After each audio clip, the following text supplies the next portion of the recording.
اخبار کوتاه، دقیق و مهم روز دوشنبه از سوی مجاهدین ریاست استخبارات در کابل یک سراف از چنگ آدمربایان آزاد و به خانواده‌اش تسلیم داده شد. سخنگوی امارت اسلامی مولوی ذبیح‌الله مجاهد میگوید وضعیت کنونی داعش برای ما این مژده را میدهد که داعش در افغانستان در حال نابود شدن است. وزارت مالیه میگوید برای سهولت تاجران و به منظور جلوگیری از تخریب شدن میوه و سبزیجات در تمام گمرکات کشور بر اموالی که زود خراب می شود اخذ فرم لغو گردید.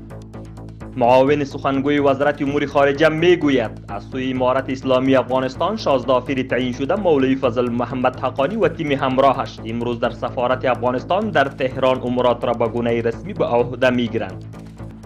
دگروال حاجی محمد نادر معاون زون سرحدی چهارم اداره پلیس اسبق و کمیسار پلیس سرحدی از طریق کمیسیون تماس با شخصیت‌های افغان از ایران به کشورش بازگشت.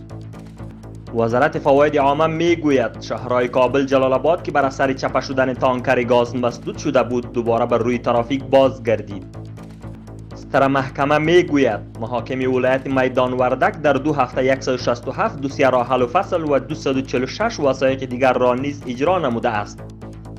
مسئولین مبارزه با مواد مخدر معینیت وزارت امور داخله در جریان سفر به ولایت کندهار بیان نمودند در رابطه با جلوگیری کشت کوکنار در وجب خاک کشور فرمان اصدار شده امیرالمؤمنین حفظه الله را عملی نموده است.